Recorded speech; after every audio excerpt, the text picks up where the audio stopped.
Indray ry tompokilasy tompokovavy tonga soa indray ato anatin'ny fotoanantsika ato anatin'ny fampahalalam-baovao eto amin'ny fahita lavitry ny MATV manasa antsika hampananjana anaraka ny andindin'izay vaovao izay hatramin'ny farany resaka isika mahakasika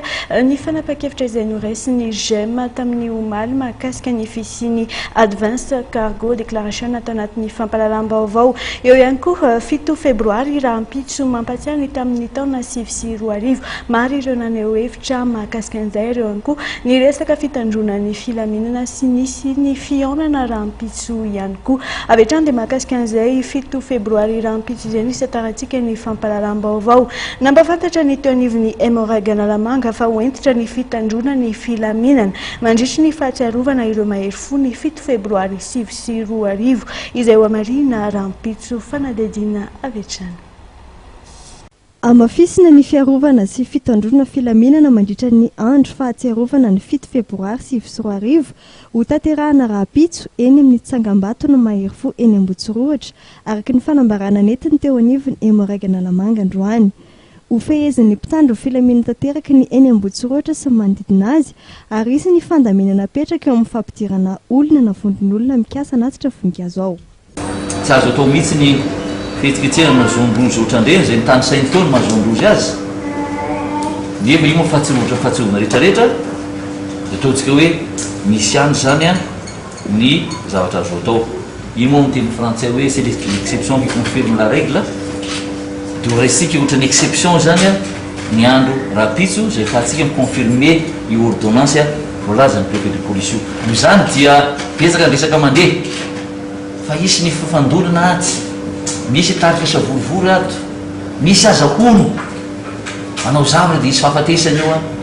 dia iverina hono araka ny gazety androany raha tsy diso misy gazety iray miteny an'izay hoe 7 février bis raha tsy diso ka eo anatrehan'izay zahay dia mandray andraikitra feno tanteraka Antaninarenina zany manomboka eo amin'ny Hôtel de Louvre mahazo ny sisiny tamin'ny Office national de l'environnement ny ety andrefana eo amin'ny bâtiment de douane mahazo ny Conseil supérieur de l'intégrité ny ery atsinanana eo amin'ny recette ny trésorerie générale de Madagascar izay Antananarivo mahazo ny Ambotsoroatra dia ho fehezina tanteraka ary ny fidiranao dia tsy maintsy misy fitsipika.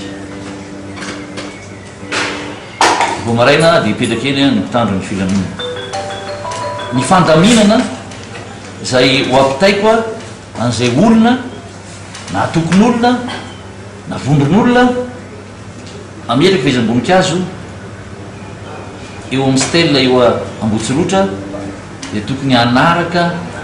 ny fitsipika nomeny mpitandro ny filaminana. Zany hoe tsy afaka hifanosika hoe samiara hiditra ny vondrona anankiray fa rehefa mahavita ny vondrona iray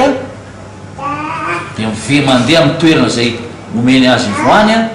izay vao afaka miditra ny antokona vondrona iray. Ankoatra ny tsao samihafa mahakasika ny mety sy ny fanakorontanana dia mandray ireo fepetra ireo ny mpitandro filaminana no ity toerana ity voasokajy ho faritra Saripady na zone rouge. Io lalàna io zany no tanterahany amin'ny préfecture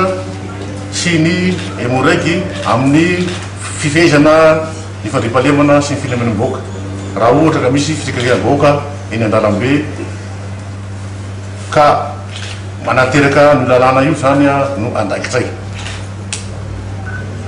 Tsara marina nefa fa ny toerana izay anterana voninkazo rahampitso dia toerana Saripady zone rouge ny fitenenana satria misy ny trésor-mpanjakana, misy ny banque centrale, misy ny tranon'ny filoham-pirenena no Ambotsoroatra. Zany hoe midika an'ilay zone rouge faritra mena dia toerana Saripady tsy azo ampirim-bahoaka, tsy azo anaovana fisiketsehana ka noho zany dia tsy nisy ny alalana nomeny préfecture mikasika ny fampirim-bahoaka amin'ny toerana Saripady ka noho ny fahatsiarovana ny 7 febroary dia nandray fepetra manokana ny préfecture miaraka amin'ny mpitandro filaminana mba hifehezana ny fanaterana voninkazo fanateram-boninkazo zany no azo atao fa tsy famborim-bahoaka na fandraisam-pitenenana. Mba hirindrana ity fandaminana ity dia nahazo antso manokana ihany koa ireo mpanao gazety ara-dalàna anatrika ny lanonana eny toerana mba hitondra batra famantarana azy ireo mba ahafahany manao ny asa ny ara-dalàna.